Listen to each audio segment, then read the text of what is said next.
been thinking about some of the times we've had. Like that time we went sailing on Davala Lake, you remember that? I have a complete memory record of that day. You decided to go swimming? And when you jumped out of the boat, you sank straight to the bottom. I did not have enough buoyancy to get back to the surface. You had to walk over 1 kilometer along the bottom to get back to shore. 1 kilometer, 46 meters. It took almost 2 weeks to get the water out of your servos. I'm ready to irradiate your existing brain cells.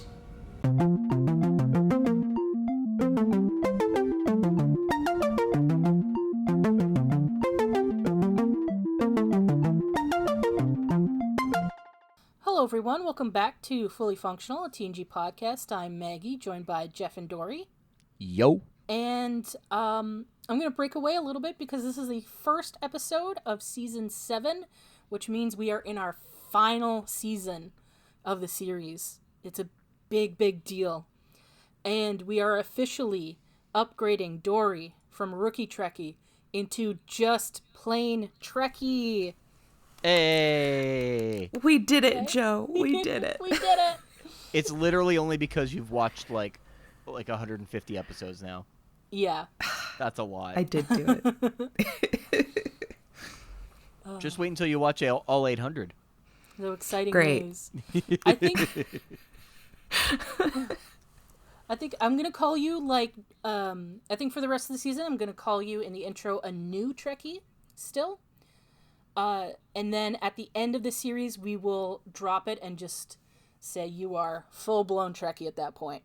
So we have a nice little graduation ceremony to cap off our TNG adventure.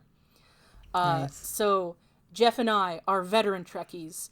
Dory is a new Trekkie, and we are taking her on her first journey through Star Trek: The Next Generation. Beautiful. Today, we're discussing, as mentioned, the first episode of Season 7, Descent, Part 2, original air date, September 18th, 1993. So, as always, we will take it to Dory for the recap. Okay, so we resume where we left off in that funky little room with Troy, Picard, Geordi finding Data, Lore, and the rest of the Borg Street Boys. The Borg Street Boys? Literally, that just came out of my mouth right now. I did not write that down. Oh, that's incredible. So stupid. Okay, so I honestly, the first thing in my note just says I cannot get over Laura's bodysuit. Yeah. It's a look. It is a look, it's yes. a look. Okay, so Troy can sense feelings in Data. Great. What did Lore do? I don't know. Uh-oh, what did I put? I don't know what Lore did. I don't know why I wrote this question. Oh, God. So Picard said that Lore corrupted the Borg? I don't know. God, what did I write? Okay, I'm confusing myself now. And then after I wrote Lore is Borg Jesus? I don't know. I'm confusing myself with my notes. Yeah, he sort of okay. became the leader of this Borg faction sort of deal, and they sort of praise him, I guess. Oh, okay. So we learned that so Hugh was the Borg that we met a couple seasons ago. Yeah. He interfaced with others and transferred his sense of individuality to them. It nearly destroyed them. Oh, Data said that because Laura's like, okay. Why'd I explain this after? Okay. Laura was like, Hugh showed up, did all this stuff, and the Borg needed someone to follow, and you guys fucked everything up, and now I'm cleaning up your mess. Mm-hmm. Okay. So Lore says, when I stumbled on their ship, they were lost, disoriented. They had no idea how to function as individuals. They couldn't even navigate their own vessel. They had lost their sense of purpose. Well, I gave them their purpose, and they gave me mine. The Borg aspire to the perfection my brother and I represent, fully artificial life forms. We are their future. The reign of the biological life forms is coming to an end, you Picard, and those like you are obsolete.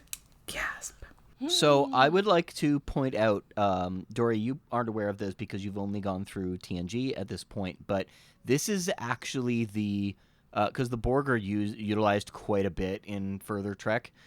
This is the first time that it's established that they're looking for some sort of perfection. The term is never used to referring to them before. So now they've established this, and it will subsequently go on to ruin Voyager for the next 7 years. Jesus. Okay, so now back on the Enterprise, we get Dr. C. She's got acting captain's log. So she's on the bridge, and she turns to this woman named Tate, who's brand new to the bridge. I legit, for 1 second, thought it was Aquiel. From like a distance on an angle, legit thought it was Aquiel. And I was like, she's back? No. But then when I actually saw like her face full on, I was like, oh no, that's a different person. This is a new person who was awesome. So so it's like, congratulations, Tate, you've been on this ship for like, I think she said 6 weeks, and you've already got a bajillion promotions. So Riker and the Enterprise, no one can reach Picard and friends, but Tate is picking up a vessel closing in on the Enterprise's location. Oh no, it's a Borg ship, and they will arrive in 70 seconds. Dr. C is like, everyone back to the Enterprise, so they can leave before the Borg arrive. So Riker and Worf are gonna stay behind to continue to search for Data, Picard, and Troy, and Geordi. Riker tells Dr. C to get back to Federation space ASAP. Oh no, the Borg ship is powering up, and they're gonna shoot, and they'll be in firing range in 20 seconds. I timed this. I have learned there's 2 different things I timed in this episode. They are 5 seconds off. They just thrown an extra 5 seconds and calling it a day. Yep. It is very bizarre. They did the same thing both times where they're 5 seconds off. So they need to hold off the shields as long as possible to get as many people from the planet back onto the ship. So Dr. C calls... I wrote Mark, but that doesn't sound right. Mark. I don't know. I think I wrote Mark. I don't know who Mark is. I don't recall there being a Mark. I don't know what I wrote. Okay, to be fair, the pen I was using while I was writing my notes for this episode died partway through. Yeah. So some of my notes, like the beginning half of it, are like moderately legible because the pen was slowly dying and I refused to give up a pen until it's fully dead. And then the second half of my notes are very like bold, but I may have written messy, so yeah, bear with. Okay. Also, there's a few like just brand new characters because in order for Dr. Crusher to be in charge, like everyone else, like all the other people we know have to not be there. Yeah. Okay, so put up shields and they gotta break orbit. The Borg hit the Enterprise. Dr. C's like, fucking hit back, and now we're gonna make a run for it. So initially the Borg are not following, but the Enterprise left 47 people behind. So Riker orders everyone to kind of like gather and hide until Starfleet comes back, possibly in a few days. They're not sure. He's like, eh. So back in the Borg building, Picard is like, Data, this isn't you. And Data, oh my god, he takes their communicators off their shirts, and I was like, that hurt me. Troy says, Data, all I'm sensing from you is anger and hatred. Have you felt any other emotions? And then Data goes, there are no other emotions. And I was like, wow, burn. So then Geordi's like, Data, there are other emotions that are not negative. And Data is like, actually, according to Troy, so she says, Counselor Troy herself told me that feelings are not negative or positive. It is how we act on them that makes them good or bad. I believe I strong disagreed last time she said this, and I strong disagree again. Yeah. As once again, Troy's feelings are positive and negative. Yeah. They are, in fact, feelings. Acting on them, sure. That's a whole other ballgame, though. Yeah. So, okay, Picard's like, okay, but like, what about all the deaths that have occurred since this? And Data's like, that's a sacrifice I'm willing to make for the greater good. And I'm like, who's greater good? What are we talking about here? And so then Data, so Laura tells, Data takes he gets Geordi's visor, because otherwise he will take it by force. I wrote, this sucks. And then, so Geordi does give it to him. And so then Data says, I'm not your puppet anymore. Gasp.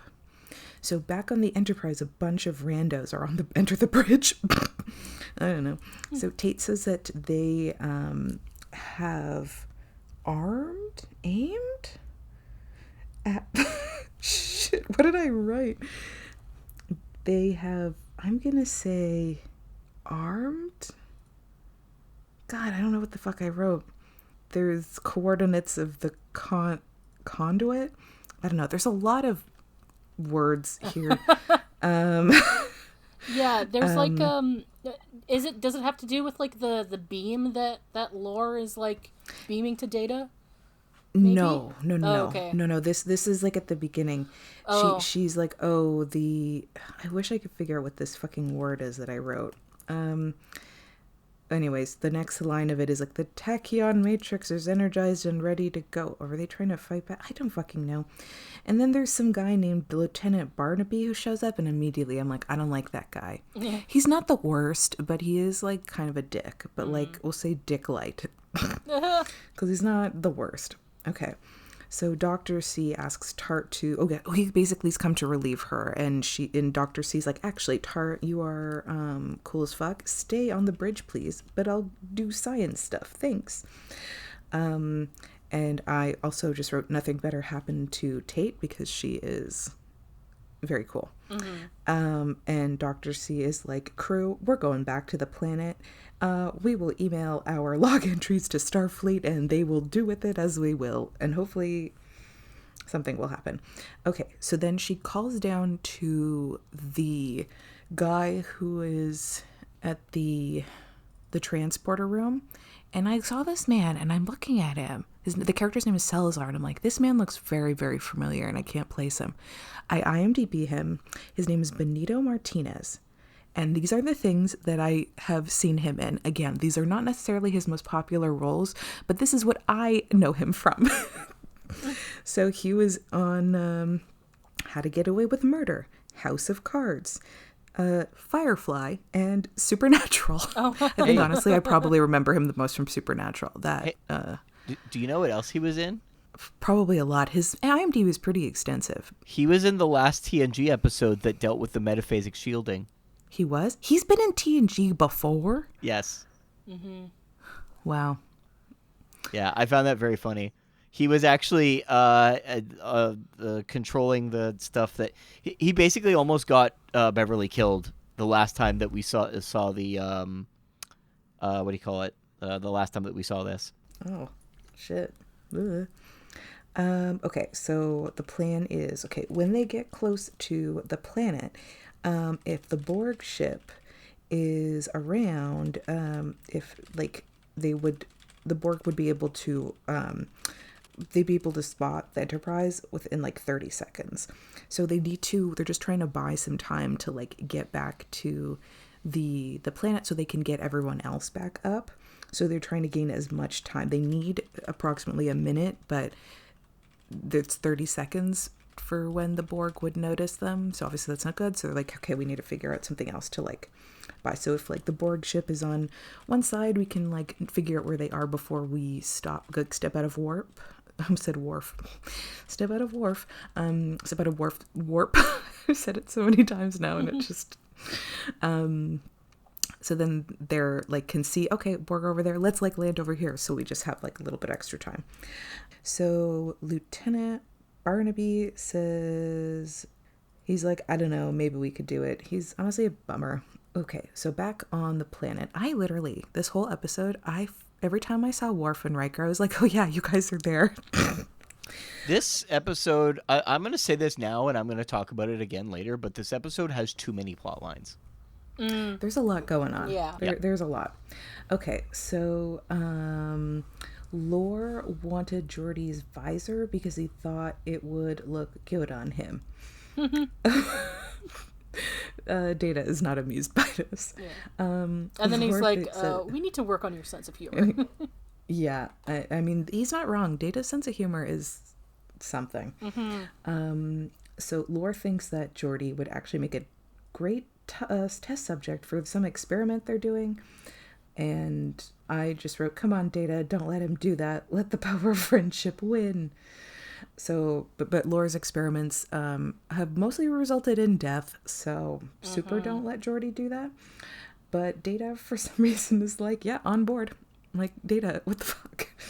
Okay, so then, Lore's like, hey, Croesus, Yeah, Data's been acting like evil the whole time. Oh, yeah. Then Croesus is also like tattling on the Borg that won't let him read his thoughts. It was like, girl, I feel like there's more important things going on than like you not being reading another Borg's thoughts. Like, I feel like calm down. I actually quite like that scene because it shows that unlike many previous times when Lore was just being manipulative in general, I think he believes himself in this episode, or I think he's supposed to anyway.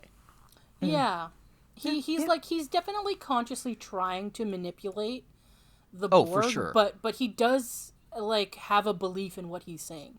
Yeah, because then he like convinces that other Borg. He's like, come on, just like vibe with Croesus. It's fine. Laura does a whole speech about this, and Laura really missed his calling as a politician, which I guess in a way that's good. but he does speak like a politician. Okay, so Geordi thinks that Lore is tapping into the chip that he stole from Dr. Sung and somehow has found a way to transmit part of that emotional program to Data. He thinks that the negative emotions are intentional, and in order for Data to be affected by these emotions, Lore would have had to disable Data's ethical program first. If Geordi can generate a phased Ketion pulse at the right frequency, that would trigger Data's subsystems and reboot the program. I don't know.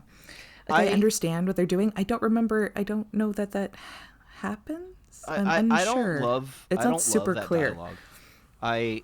What it comes down to about that dialogue for me, and this is probably one of the things that frustrates me about this episode existing, is that I understand they're trying to go into technical details about why Data is the way he is, but his ethical beliefs, although they are governed by programming, and that's been established before, it's also been established that Data has grown since the first episode that we've seen him in. And this is taking a lot of that growth, which is his own moral compass, and just reducing it down to programs again. Yeah. Yeah, because then also, I would have thought that would be... Okay, I have some thoughts. Maybe I'll wait that till after. But, like, okay, I'll continue with the recap for now.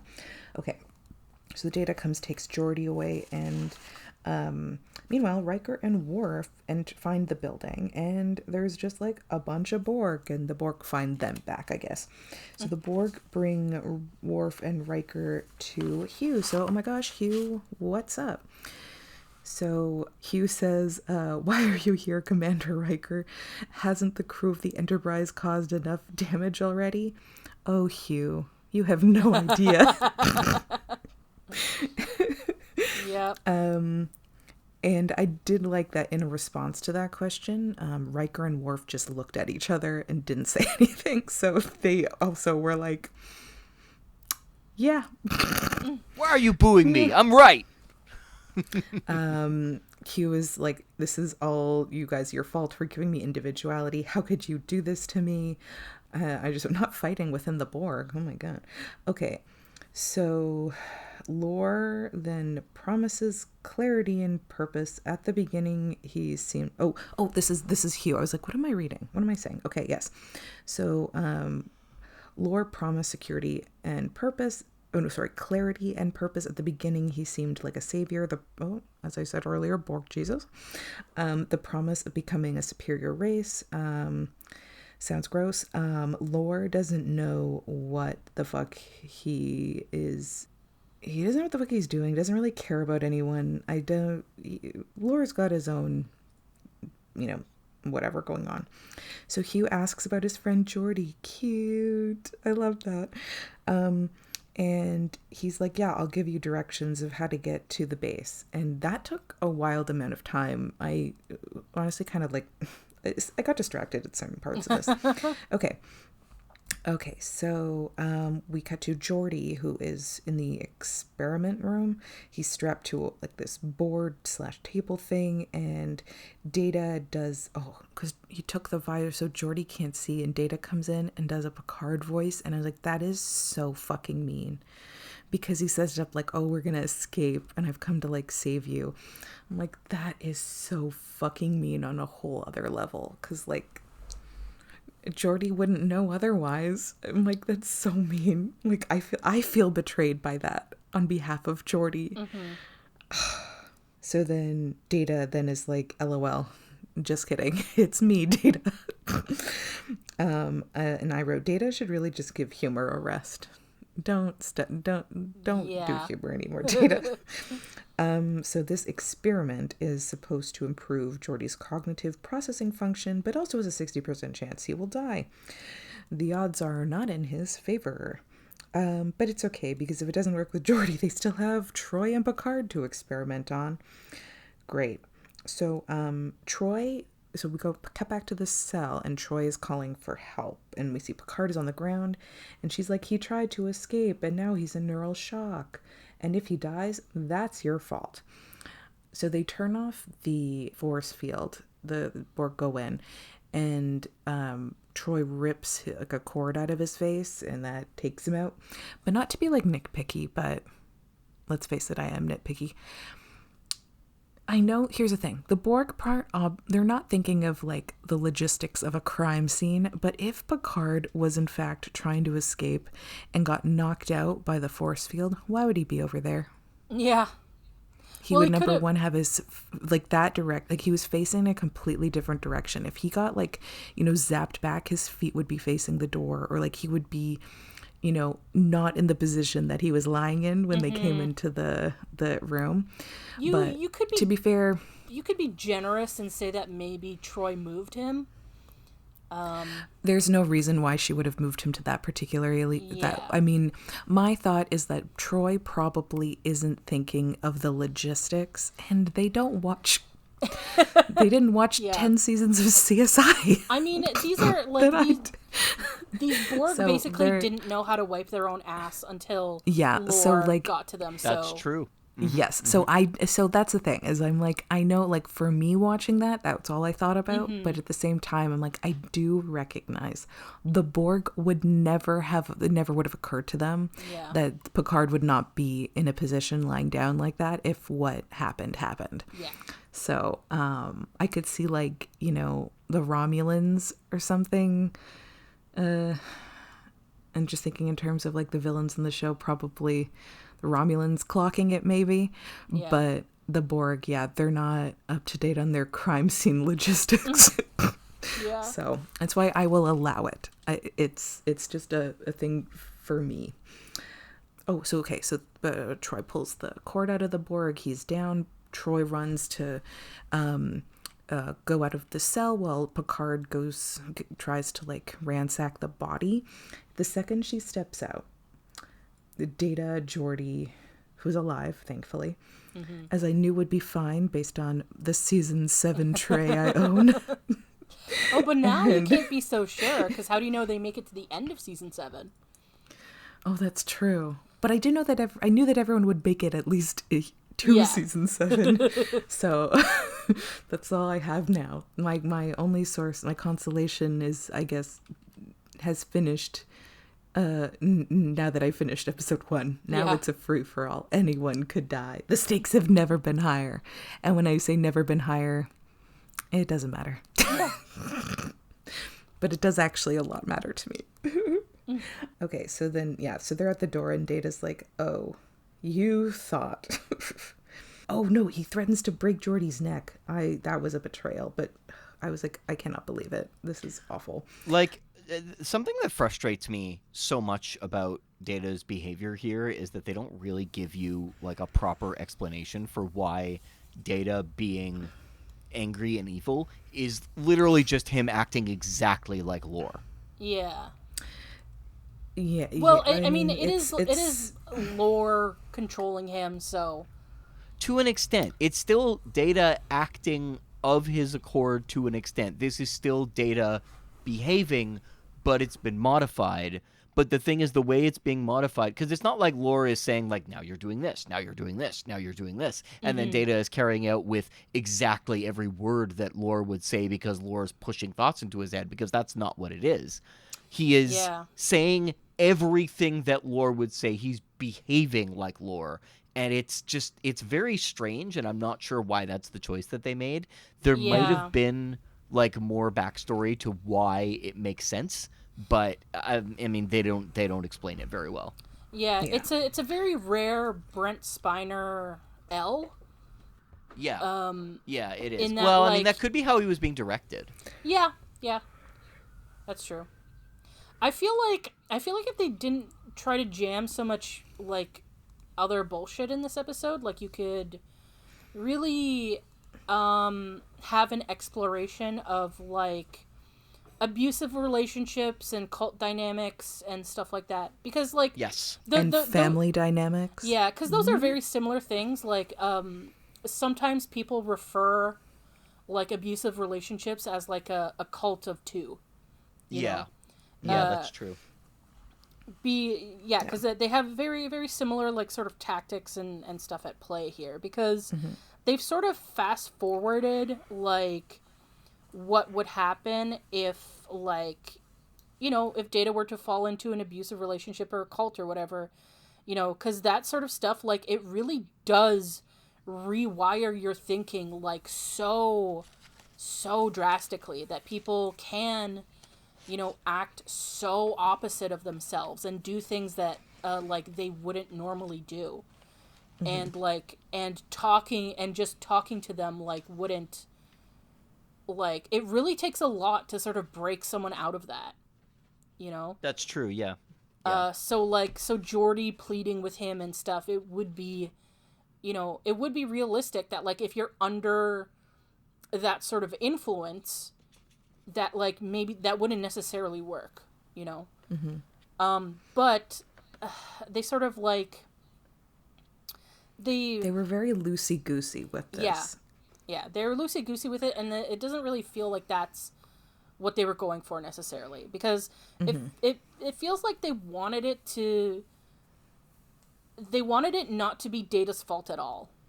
Yes. Yeah, definitely that. Which it would have been much more interesting if, like, it was a little bit, like, not his fault per se, but it's like that he, you know, that his free will, you know, that he had some free will of his own, that this, like, you know, he was under undue influence, but, like, he still made some of these choices himself, you know, and the fact that, like, his, you know, it makes sense if you're feeling emotions for the first time. Like, this is something he's wanted so bad. He obviously, like, loves his brother. Like, there's all the ingredients there to have a very, like, really interesting sort of exploration of that, you know, with Data especially.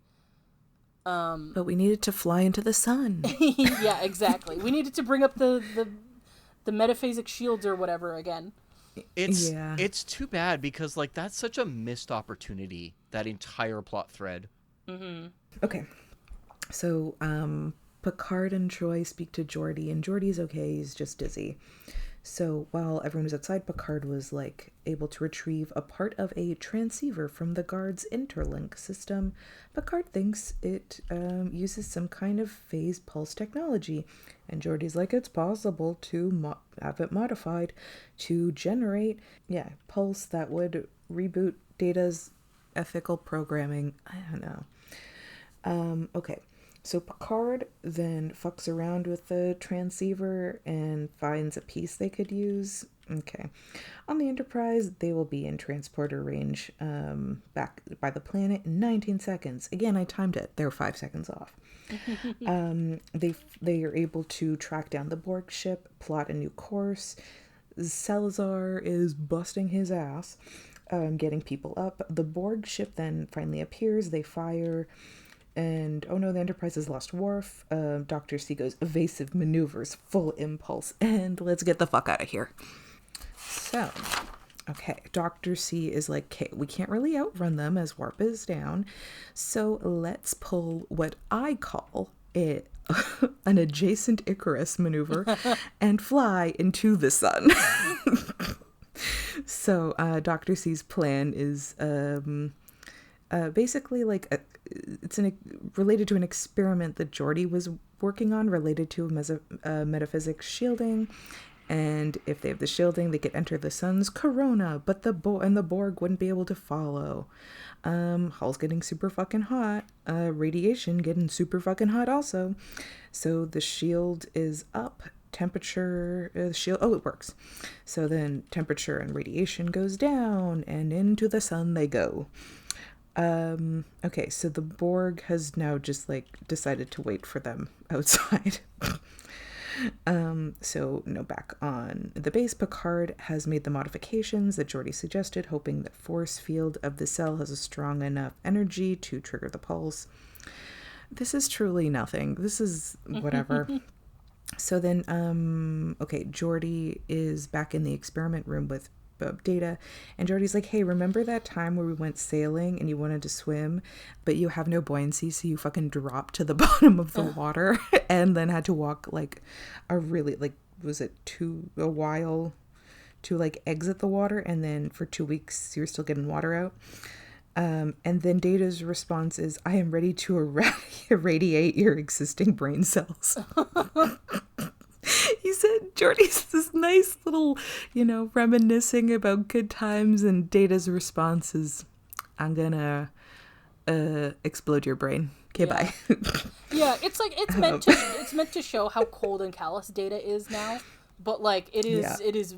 It comes up very funny to me. Yeah, the way they did it is very funny.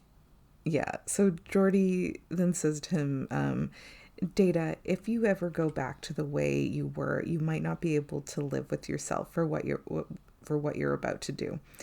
And then Data kind of like considers this and says, I'm getting some anomaly. What did I write? God, Anomalous. I can't even tell. Yeah, I spelt it super. Looks like I kind of wrote omelet, but poorly. Readings from your neural net. I will need to do further testing before I proceed. So Data thankfully considers and is like, I need to excuse myself for a moment. So, okay, he goes to talk with Lore, and Lore's like, yeah, I don't really think any humans are going to survive any of these experiments, but that's a them problem. They chose to come here, and Data's like, yeah, they came for me. So, and I betrayed them, so if they die, I guess I'm responsible. And Laura's like, what are you even talking about? Maybe I should check your systems. And then he's like, maybe I made a mistake, and Data can't tolerate the amount of motion that he's been given. And then Lore does something, in my opinion, disgusting. He lifts up his fingernail. Yeah. And there's some like mechanical shit in there. I hated that. He does this like 3 times through the episode. It made me feel ill. Yeah, it's really gross. To me, this falls into body of horror. Yeah. Yeah, this falls into body horror for me, and I cannot do body horror. And listen, I am a body horror enjoyer. I love body horror. It's my favorite thing. But the 2 things I cannot handle is eyeball stuff and fingernail stuff. And this is so gross. It's like it's disgusting. They didn't need to do a close-up every time. They could have done one close-up and then just, in a wide shot, show him like futzing with his finger. Yeah, this was not necessary. But whatever, for somehow, playing around with his fucking fake fingernail changes Data's emotion tolerance. I don't know. Yeah, that's where he has the controls for the emotion beam or whatever. Yeah, so, but Data wants emotions. The way that he behaves when Lore takes it away and then gives him back, Data's behaving like he needs a fix of emotions. Like, it's like borderline a drug addiction or something. I mean, I think that's on purpose. Yeah. So, Lore is a hotspot for Data's emotions. So Lore's like, okay, Croesus, I don't think Data wants to be part of our super cool future. And okay. Man, the way I wrote my notes, it really jumped back and forth between stuff. Okay, so back on the Enterprise, they're like, cool, so we can only last another 3 to 4 minutes in the sun. And Tate is like, I have a great idea on how to destroy the Borg ship so we can get the fuck out of here.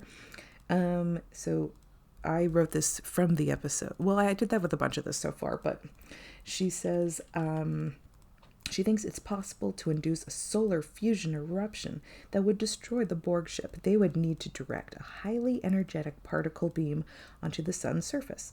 That should produce a superfluid gas eruption. If they target the right spot, the eruption would envelop the Borg ship. And she did her senior thesis on solar dynamics, so she knows what she's talking about. That sounded sarcastic. I'm not being sarcastic. I love her. She's amazing. She's already figured out, she's also on top of shit. She's already figured out the tractor emitter to create a particle beam, and she's also figured out the target on the surface. So she's fucking ready to go. Lieutenant Barnaby is like questioning her abilities and like, how dare, but Dr. C is not known for playing it safe and is like, let's fucking go. So I did write, I hope they keep Tate around, but I'm gonna assume they don't. Nope. As much as I would, yeah, she was really cool. She was a great addition for this episode. Yeah, she's a good one-off.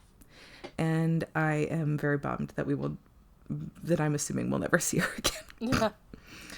Oh gosh. So yeah. Sometimes all you need is a one-off. Well, that's why I do, in my retrospective categories, I do have, single episode character shout outs. That's fair. That's fair. Tate will be 100% in there. Barnaby will not. There's going to be a competition this season for that, I'm sure. Ooh, okay. Mm-hmm. So Tate's plan works, and even Lieutenant Barnaby is like, oh shit, it worked. Yeah. Okay. So now Data has now come for Picard because Geordi really can't handle anything else. So Picard says Data isn't... Oh, okay. Sorry. This is when I changed pens. So writing has become like more solid, but also somehow messier. Okay. Picard says Data isn't good or bad, right and wrong a function of your ethical program. Data says that is correct. So then Picard says, and what does that program tell you about what you're doing to Geordi? About what you and Laura are doing to the Borg? It tells you that these things are wrong, doesn't it, Data? So how can actions that are wrong lead to a greater good? Which is like a great point. But also, I would argue there's a bunch of cases where, doing shitty things for the greater good. But yeah. But in this particular case, yes, agreed, Picard. Okay, so Data is like, you're trying to confuse me. But Picard's like, I feel like I'm right. And feel the balance of the Force. But then Lore comes in to be like, Picard, you're going to be part of our ceremony. Mm-hmm. And then, oh yeah... Legit again forgot about Worf and Riker. They're still with Hugh, taking 50,000 years. They're really not doing anything except it's like, yeah, you guys, the Enterprise fucked up Hugh, and Hugh's got trauma from this. Yeah. Okay, so Lore is like, okay, Data, you ready to commit to our super cool future? Great. Prove it by killing Picard. And Data immediately holds the phaser. The old kill your friend stereotype. Yeah. Yeah. So Data immediately holds up the phaser. And you can't kill Picard, Data. Look at that face. He's so handsome. But Data's like, that would be wrong. And then Data is then restrained by the Borg. And then I noticed, there's Hugh in the background. Yeah. And Laura's like, I'm willing to make the biggest sacrifice of all. My own brother. And then, because, Laura's going to shoot Data. And then Hugh jumps into the phaser and then firefight. And Riker and Worf are there now. And Picard, finally, just standing there. Yeah. Yeah. Picard, everyone's being shot around Picard, and he's just like, look at all these people being shot around me. Yeah. Are you gonna do Look at something? How about that? How about that? Yeah. So Lore actually tries to make a run for it, but Data follows him, and Lore's like, "Hey, Data, I'm gonna head out. Forget I tried to kill you like less than a minute ago. Want to escape with me, brother?" Okay, I do have to mention, Lore says brother so many times, and every single time. I'm not a wrestling fan by any means. I truly don't know very much about it. But every single time Laura said brother, I thought of brother, like the Hulk Hogan Yeah. brother thing. Which made this episode a little bit funnier than intended. Yeah. That's fair. Okay, so then Laura's like, hey, I'll be your best friend, and Data, you'll get the chip with your emotions and memories. Which was like, that was always like the favorite bribe between like me and my brother when we were younger, is like, I'll be your best friend if you do this.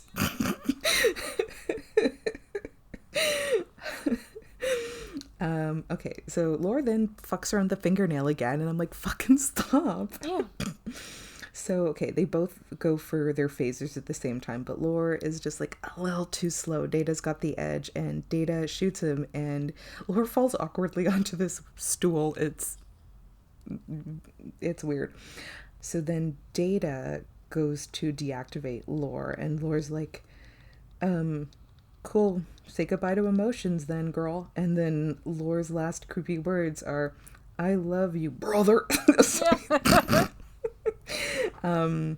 I just was like, yeah, sure, Jan. Okay, that's a weird. Sure, I think you in his own way, it's true. Yeah, it's like, it's one of those things that, I again, think I believe is that like, he believes that. yeah, That's what I mean. I don't believe him, but I believe he thinks well, he does. I think it's again one of those things that's like he is doing it to deliberately manipulate Data, but I do think it is still actually true. So I just like, bye, Lore, I guess. So Data decides that Lore should be disassembled. And okay, so we got Worf, Riker, Picard, and Data, and they talk to Hugh. I'm also feel like we were deprived of a Geordi and Hugh reunion, because that actually would have been very cute. Yep, they decided to leave that and out. they didn't do that. They're like, oh, Troy and Geordi have already gone back to the Enterprise. Okay, but he like, they were there. They were in the same fucking place at the same fucking time, and they were still like. I've got background story for this episode in general, so like, yeah. Okay. I'm almost done my recap, so we can get into that very soon. So he was like, my time on the Enterprise affected me more than I thought. It's too bad. So yeah, fuck everything.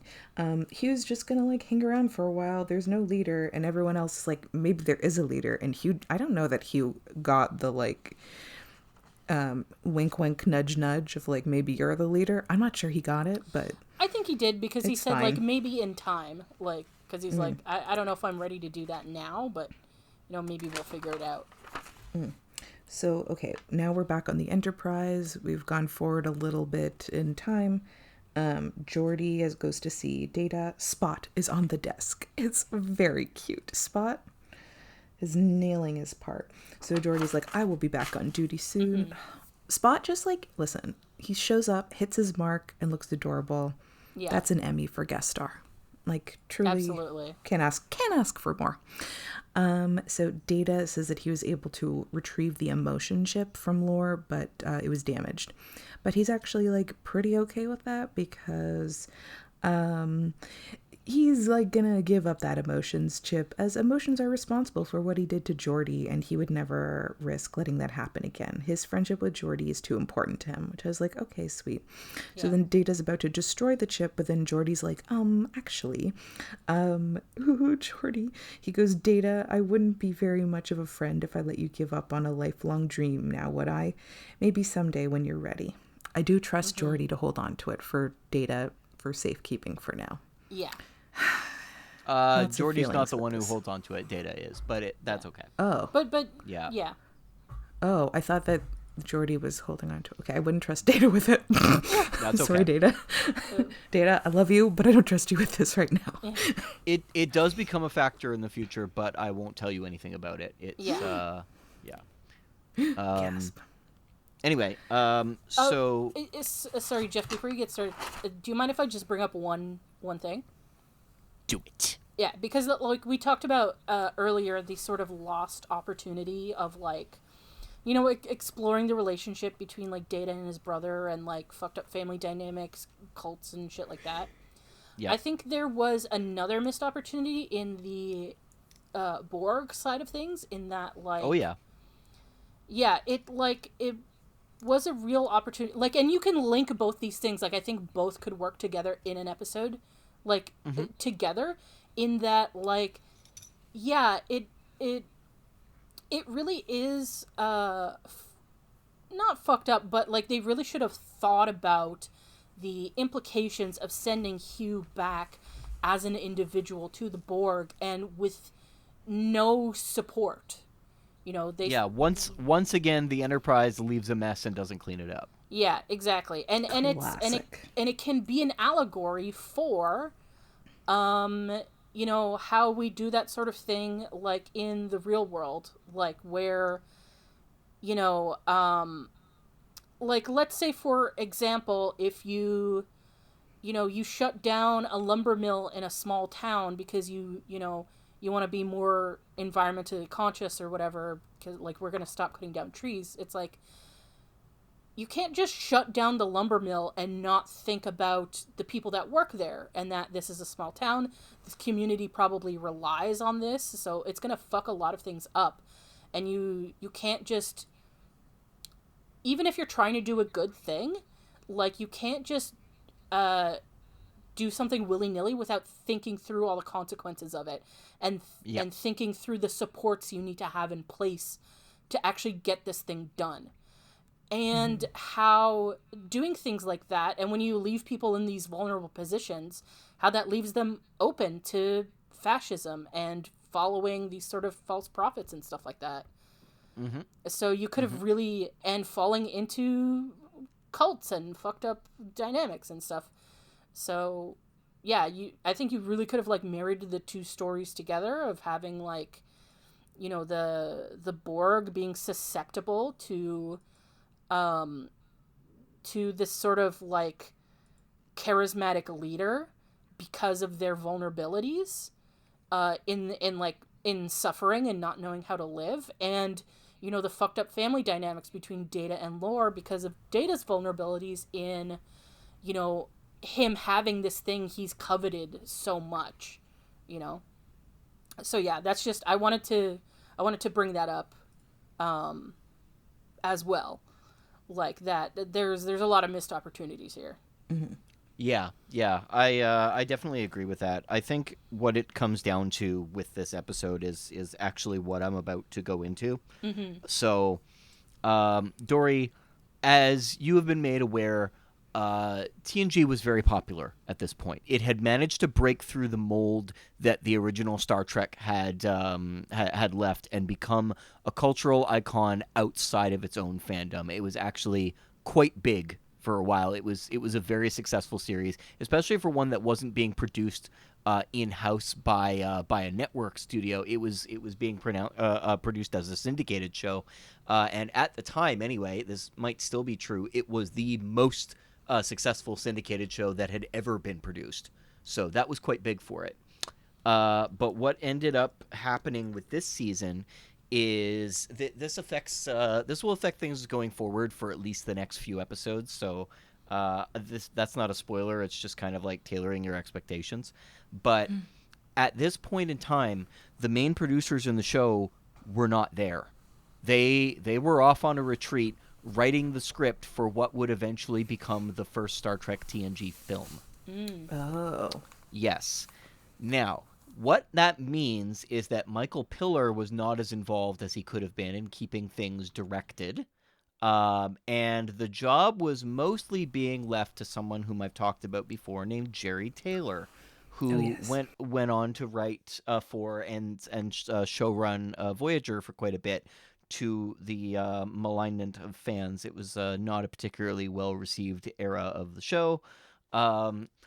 I think she pulls off what she's doing here, but essentially for the first 2 months of them producing the show, she was the one kind of in charge of things, and it shows. It's noticeably weaker towards the beginning, and moments like this where she actually had a strong hand in writing it, you get these problems where there's just too much going on and it doesn't necessarily all explore things the way that it could. So this episode is a lot of missed opportunities, as we've talked about, and I think that's one of the big faults of it. And even the people who are involved thought that it was not successful after they had finished it, and they're just like, well, I mean, but we're finished the episode, so we got to put it out, so there we go. They didn't think it was awful, and I don't think it's awful either. I think there's just too much going on, and it doesn't do a good enough job to explore all of those things so that it ends up being a weak resolution. That, and it just doesn't really have particularly high stakes with all of these things going on and not diving enough into any one of them. I think that if you had dropped one of the 3 plot threads, they probably could have made the stakes that existed feel strong enough for the episode to carry itself and have the audience still be interested in it. But instead, you've got the tech solution going up on the Enterprise, which is really just only made interesting by guest characters being like kind of charming on screen. You've got the side story, C plot, whatever the hell you want to call it, going on with Riker and Worf, which gets a single good scene before it's basically tossed aside until the end of the episode. And then you've got the rest, which is Data acting very out of character while the rest of the team is trying to deal with that. And in the end, you get 3 things that are difficult to deal with and need more explanation. Here's my sort of biggest, I guess, well, okay, I have a couple questions that maybe you guys know the answer to, and I just missed. Okay. Lore's emotion, I guess, hotspot. Yeah. Does it have a range? Because how was Data then convinced to leave? Oh, never the explained. Enterprise. Okay, great. Yeah. Okay. So no, how is he convinced he left to leave? we talked about Croesus this in the leaves previous the episode. Enterprise. He gets him to. They leave the Enterprise, but I'm like, I feel like what Croesus said to him wasn't enough to really Dory, I realized this was a while ago. It just felt very out of character. No, so I realized this was a while ago, and yes, I agree with you. Croesus pushed a little button on his arm that affected Data. I don't know what it is. It created a weird little green CGI effect, whatever. And that is when Data started becoming susceptible to what he was saying. Okay, the implication, I don't remember that. That's fine. It was a very short blip. Like the pressing of the button was basically 1 second on screen. We talked about it last time, and I assume you've just forgotten about it, and that's totally fine because it didn't leave enough of an impression on you that it stood out in the first place. So that's okay. Plus, we know this about me, that I forget half the things that that happened by the next episode. So, Croesus. The implication in the dialogue here is that button that Croesus pressed is the one that affected Data, and that he was captured on purpose to do this, or at least any one of the Borg had been maybe included with this ability to do this. I don't know, but that's the implication that's being made. It's not well tied through because, I mean, it's just one small thing that we don't really get the context for. So yeah, I get it. They did actually show it in the recap. Oh, I didn't see a recap when I watched the episode. That's fair. The recap actually includes all of the content from the previous episode regarding Hugh, which means that they're basically telling the audience, yeah, Hugh's going to be in this. This is important. Okay. Because he was mentioned 3 separate times in the previous episode, and they included all 3 of them in succession. Okay. Yeah, I was watching on Netflix. They didn't give me a recap. Hugh is in Succession. How dare you, Netflix. Did they? Did they skip the recap on Netflix? I didn't know that. Yeah, I guess so. Because I didn't get one. They might. Sometimes, if you're binge watching, Netflix will sort of automatically skip skip the recap like for you, basically. Yeah, that's fair. That's fair. Okay. Like it'll jump to the whatever's next. Yeah. Yeah. Okay, so that I can concede. My other thing is like, are we? I am confused about this device that they made, the transceiver thing that then like Picard put on the force field that's supposed to have like turned Data's ethical program back on. Okay. Because like that whole bit is very loosey-goosey. Like it doesn't make sense to me. Like we don't have. It's tech. It doesn't, like, to me, I was expecting like some kind of reaction from Data of like, oh my god, my ethical program is back on and what I'm doing is fucking wrong. But then it's like it's incredibly he goes from like literally being like, yeah, I'm fine with killing Geordi, and then like, I'm gonna snap Geordi's neck right now in front of you guys, to like, yeah, I need to think about this for a minute. But like, I don't remember seeing any kind of really change until Geordi's like, hey, I feel like if you go back to how you were, you're gonna feel real fucking bad about this. And then Data's like, yeah, That was actually before they activated whatever the tech solution was that was going to change him. So actually the implication is that Geordi is just genuinely getting through to him there. oh, so power of friendship did come through. Yeah. It did, only a little bit. Okay, so Dory, let me see if I can lay this out for you, because it is dumb, and it's because the episode is crammed with so much stuff, and the previous episode had it all crammed in as well. Here's what I think is they're trying to do with it. So the previous episode, pressing that button that Croesus pressed was not enough to convince Data, come off the ship with me, we're going back to Lore. That opened the door for him to start manipulating him, which he did with, unfortunately, a very short set of dialogue that, wasn't enough for the audience to really agree with in the long run. But I mean, whatever. That the point is that he presses the button and then he can start manipulating him. The implication here, It makes Data more vulnerable to his manipulation. yes, the implication here is that they press a button to turn off how susceptible he is to it. However, Data is still getting emotions being fed to him by Lore, and you can see that in that final scene with the two of them where they're about to lunge at each other, and Lore starts turning up his emotions in order to affect him, and it momentarily dazes him. So Lore still is having an effect on him. All they have done is managed to turn his ethical subroutines back online or something like that, so that he can start to get a grasp of things himself. Yeah, it's not great. It's once again, this comes down to there just being way too much fucking content in the episode. Yeah. Because, like, when you're deprogramming from, like, a cult situation or, like, a very abusive situation and stuff, it is gradual. It is, because you're reactionary in a positive way towards the cult already. Yeah. Yeah. And like, sometimes turning off reactionary behavior is slow. Yeah. Because, like, in real life, yeah, and like if it was a person, but I feel like if they were successful at turning Data's ethical thing on, which I think that was what the plan was, couldn't tell if it worked. I would think because it is a switch for a program, it would have happened pretty like instantaneously. That's why I'm like confused. Is like I was not sure if the program like turning it back on worked, or like I didn't understand any of like how, like I understood how like Lore was like, controlling the emotions, but I was like, I don't understand where Data's, free will and the Lore's control begins and ends, because it's just weak. That's sort of what I was getting at, is that like, in real life this is what would happen, but like in the episode, like they just really didn't like do it very well. They did a bad job. Yeah, in my opinion, they did a very, and like as you guys said, like if this should have been the only plot, because then we could have actually, because we don't even get to really see much of like Data and Lore actually bonding.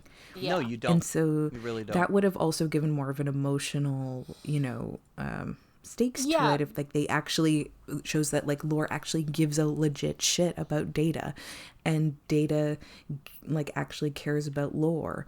Yeah, they needed to give reasons as to why, like, Data would stay with Lore beyond just that he's manipulating him. Like, Yeah, there does have to be something in it for Data besides, like, just Emotions. Yeah, and Yeah. if they wanted to play into sort of the addiction aspect of it, they should have leaned into that more. Because then you're like, okay, I get it. He's addicted to the emotions, so he's just doing anything to get his fix. But they didn't really, like, go into that enough for that to be enough of a motivation. And they didn't get into it enough of how, like, these emotions and Data's desires and, for emotions and Data's, desire to have connection with his brother and stuff like that, for that to be a good motivation. It's just like, Data, like Jeff mentioned earlier, they kind of really regressed Data in terms of, like, how he functions as a person. In that it's like, oh, okay, I can just flip a switch and Data's bad now. Which is boring. Ah, that's your problem. You've got him set to evil. Yeah, exactly.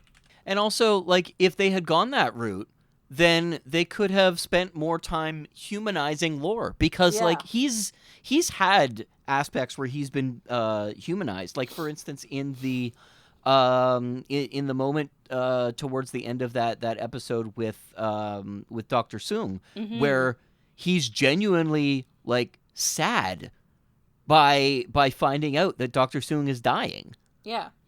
And you could have shown moments where he, like, is manipulating Data, like, because he wants his brother, right? Like, a lot of times people who are very manipulative and stuff, they have, like, the reason they're manipulating people is not necessarily, like, just to be evil. It's because they have, a reasonable human desire, but, the way they're going about it is really fucked up, Like, you hear people talk about, like, narcissists a lot and stuff, and I'm using that in, like, the colloquial sense rather than, like, the actual, like, diagnosable condition.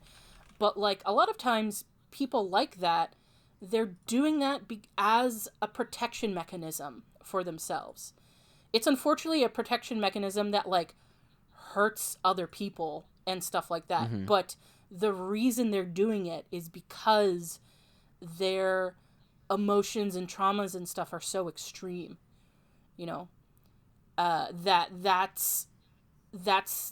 the way they know how to function, the way they know how to, achieve safety for themselves, So you could have dug into that with Lore, I feel like. It's too bad because, like, TNG does have episodes where it dives into some pretty deep, like, emotional character moments. And that's not an excuse for people's behavior. I'm just saying, like, that's how it's how people work. Yeah, it's how people work. It's not necessarily coming from, like, just, oh, they're evil and that's it. It's like, no, it's complicated.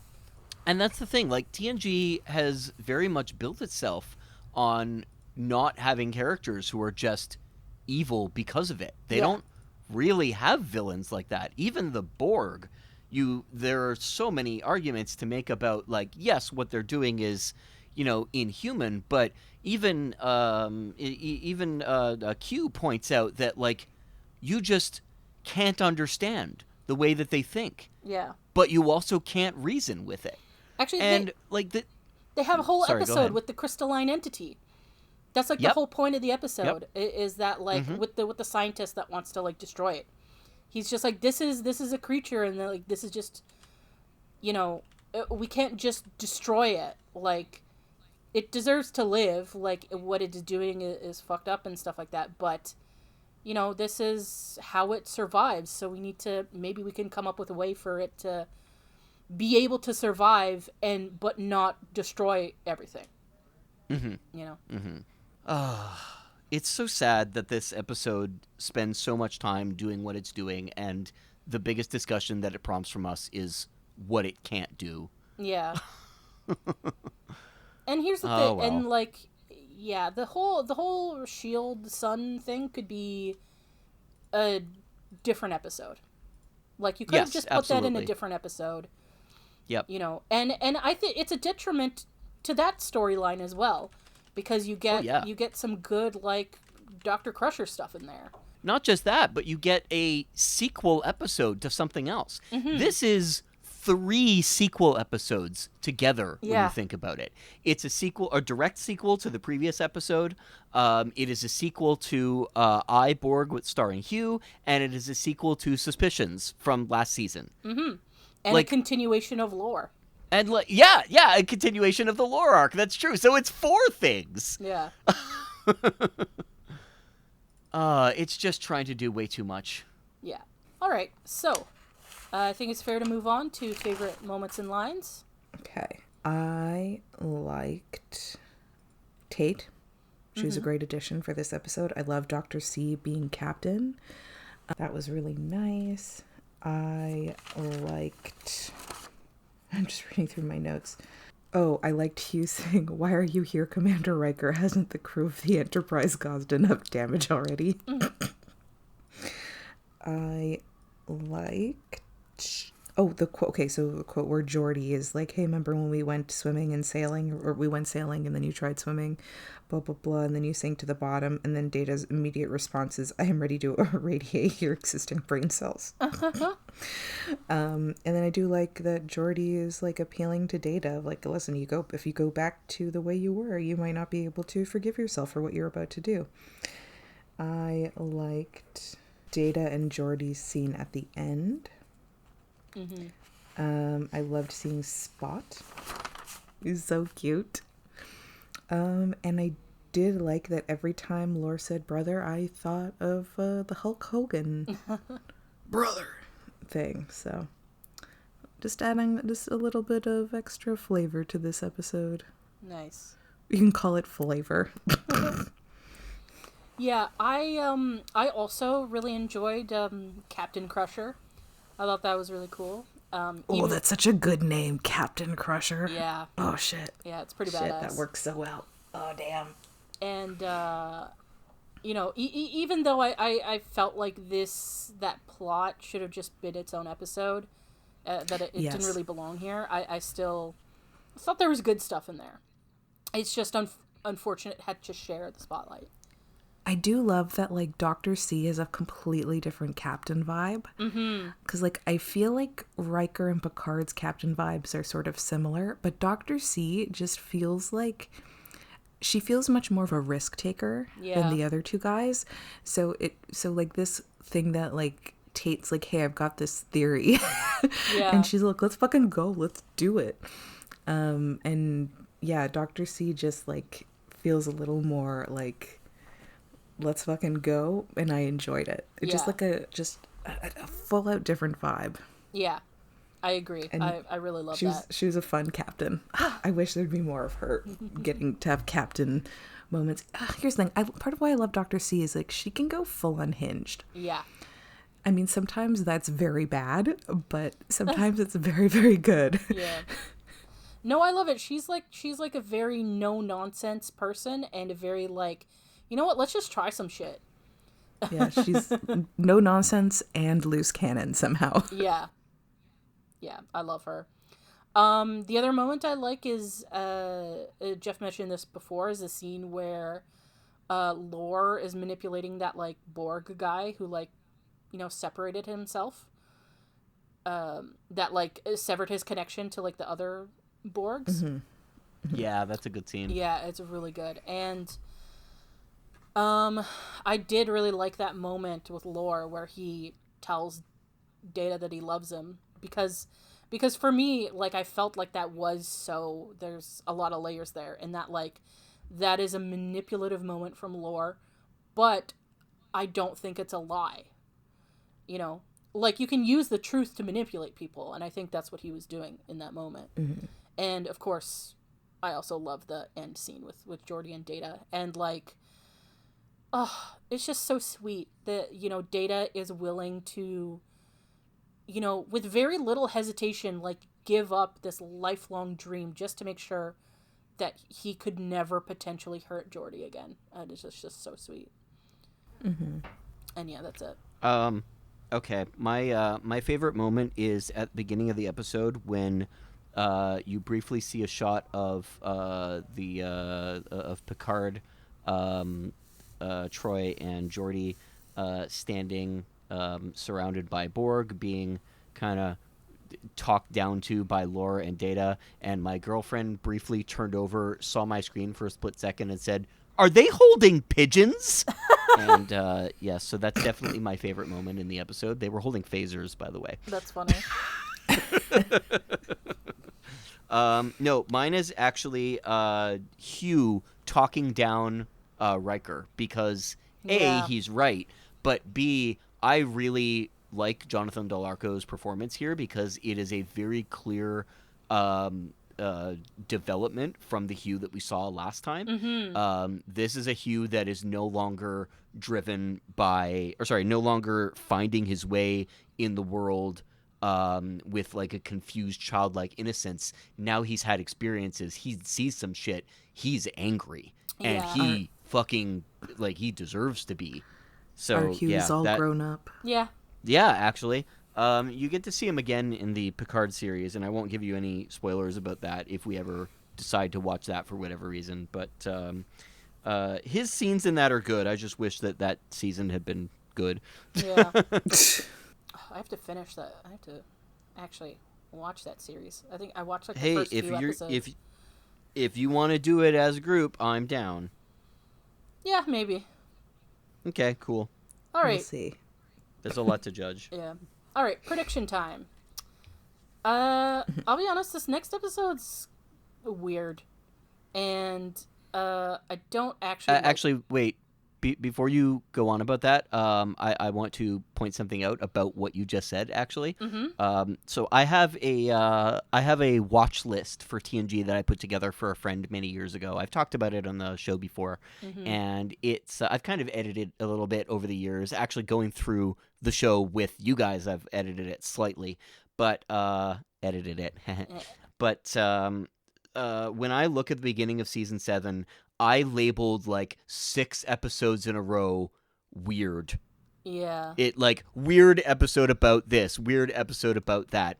And that's what I was talking about earlier about how this season it starts off weird and it's got some odd turns. So anyway, sorry about that. Continue. Yeah. No, that's fair. They were running out of ideas at this point. Yeah. Okay. Well, lucky for them, I'm not. Actually, bad for them, I'm not. Because if I'm still coming up with something new, then they have no excuse. They're professionals. I'm some random person. In the future. Okay, so the next episode is called Liaisons. Okay. And, basically 2 ambassadors come on board from a species we haven't encountered before. Oh boy. As part of a cultural exchange. Classic. And this one. yeah. Picard goes to the home planet with one ambassador, and one ambassador hangs out on the Enterprise. And while they're on their way to the homeworld, the shuttlecraft crashes, and Picard encounters a strange person on that planet. Before you said that it crashes, I was thinking this better not be a fucking body swap episode. Oh, no, it's not. That was I my don't think first there's any thought. more of those. I do not. I don't know if this is a hot take or not. I don't like body swapping shit. I don't enjoy it. It frustrates me. I don't think that happens until Voyager, actually. Yeah. Oh boy. Okay. So Picard. I do have to. I understand why you don't like it, but I do disagree. I usually like body swap stuff. I know a lot of people do. I just, for some reason, I do not enjoy them. That's fair. It's the same thing as I don't really enjoy time travel stuff. Modern day going back in time. And that's Oh, that kind of stuff. What about future going back to modern day? that's okay. I don't know. I'm just not like a big time travel. But It but depends the how crew it's of the done. Enterprise goes back in time to save the whales. Yeah. Sure. No, that's a genuine Star Trek movie. It was the most successful one until the reboot films came out. Yeah, it's Party. it's one of the ones with the original series cast, and they go back to, it was made in the 80s, so they go to modern day San Francisco, which is 1980s San Francisco. Yeah. And they go Yeah. there to bring whales into the future to save the future from a weird alien probe that is looking for a specific extinct species of whale. Anyway, it's actually a very funny movie. Yeah, it is very Cool. fun. It anyway, yeah. So the episode, like, these ambassadors come on the ship. Picard goes to the homeworld, crashes, or on the way to their homeworld, Picard crashes, and one is hanging out on the Enterprise. So, what do you think happens, like, after Picard crashes, and what do you think the other one's doing on the Enterprise? Okay, so my first thought is the crash is on purpose.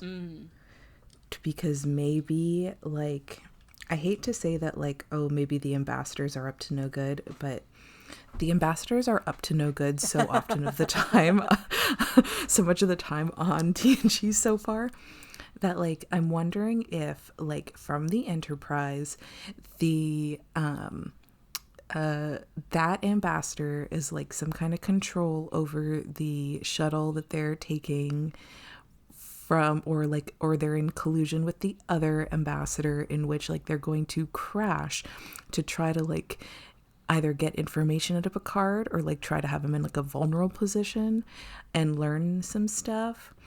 It just, like, my first thought is just, like, some way to, like, manipulate Picard or get him alone. Or, I mean, it could also be like, or alternatively, it's a crash on purpose to, like, be like, no, Picard, we can't go, like, there's all those things you need to know about my planet, and, like, I need to warn you about all this shit, and it's like, we shouldn't go there because of this, and this is, like, their only chance to get away.